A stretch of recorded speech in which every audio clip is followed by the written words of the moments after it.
to her previous pursuits. And she's been a source of warmth and generosity in every room I've shared with her these past 3 years. Her collection, Holy, models and invites a calm and focused attention to plants, animals, cultural artifacts, fellow travelers, one's own inner life, and to God. I've been changed, yes, by the experience of working with Natalie and by her poems, which are clear-eyed and hopeful, loving and exacting at once, able to admit to suffering and offer succor. But I was touched and transformed by her defense in a way that feels singular in my experience.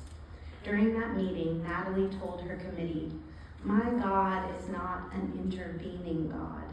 My God is an ever-present connection to all that is or has ever been."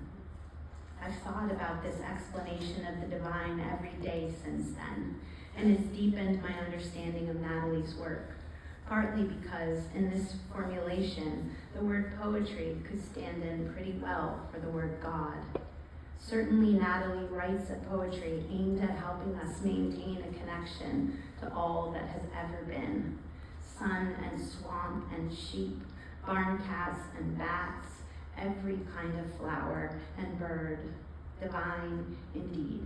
Please help me welcome to the podium Natalie Coe.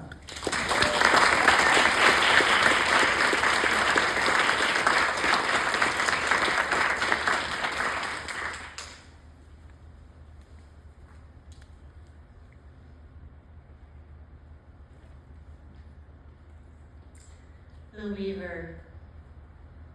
You are held firmly in space, tethered, the size of a nightmare, black-barbed, white-bellied. I get close enough to you to not be afraid, to not want to disturb your home, your work. Do you dream? I'd like to wear you as a necklace. I would walk through a head cloud of gnats for you. How might we make this work, you and me? You are frightening in your tininess. It is not knowing where you are, where you could be, that makes me know I love you. I could crush you. People do every day. They swat or spray and walk away. Here you are safe, safer than the housefly, safer than the wind. The hard winter will come if today the odds favor us.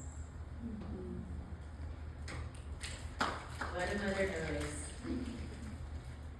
She knew the rain was coming, as I should have known too, the way she scurried, quick, so quick, on 8 dark, sprawled legs, hugging the sandy soil, lugging that luminous white pearl of an egg sac, crawling with baby spiders, hundreds, perhaps more. I slam on my bike brakes to avoid a collision, backing up slowly, keeping a safer distance from Mama and her precious prize, nearly her size as she manages, plump in pregnancy, to carry cargo safely into tall grass, cached away from voracious birds and the likes of me, who never suspected it was about to pour, let alone what needs to be saved.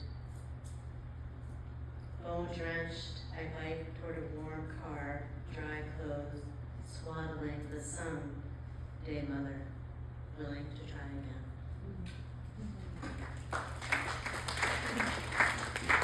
I tried to put my little knife down. Back home, lying on a worn couch, nestling with an even older pooch, I look at the selfie we took with the oxygen tank in the wheelchair and the orchids. I look at blue eyes. I wonder if I was really lying, if sometimes it's okay to lie for someone else's truth. All morning they looked, found nothing in my chest to explain the pain. I have to go back if it gets worse, no discharge plan. Somewhere in New Hampshire, Janet asked me if I thought there was life after death. We sat up on the hospital bed with our heads resting, temple to temple, staring at the social worker while her mouth moved. After Janet's treatment, we drove home from Dana-Farber in a blizzard. I cried in starts and bursts in the elevator, car, shower, garden, only once in front of Janet, almost. That was the day we had the We didn't know that would be the day that we would have the talk. This morning I pointed to the center of my chest, between breasts, below bones. I mimicked a piercing motion with a tiny invisible needle dagger. The ER doctor asked me to rate the pain, to equate this strange stabbing sensation to a number from 0 to 10. 8, half asking, as if there was a whole number of magic that will make a man take a woman at her word. A woman who has birthed 2 sons, broken bones. He orders the tests, and we wait.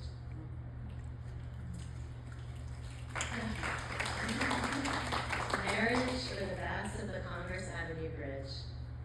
Hundreds of us, having come to see thousands of them, line the gravel path shore and stare at the underbelly of a bridge over the dammed up Colorado.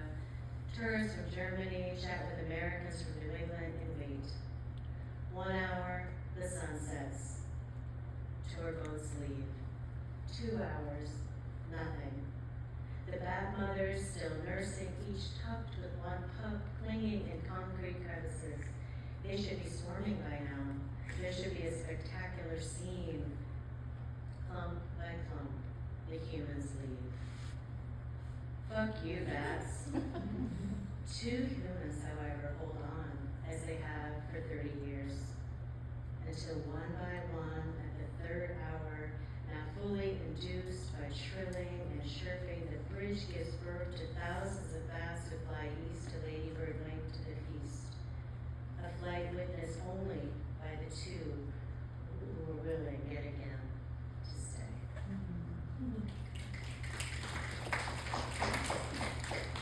God's first Al-Anon meeting. Detached with love, but my children claw, cling, and cry.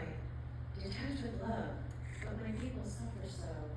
Detached with love, but these drunkards, they need me. Detached with love, but the slogans, let go and let God. Remember, dear one, you are held in the heart space, such is the practice. Breathe in, breathe out. Let them seek you in space between breaths. Let them be human. Final one. Serenity prayer. Oh, this is my final one. The sober old timers taught me to say over and over and over that peace would find me there, that my life depended on it.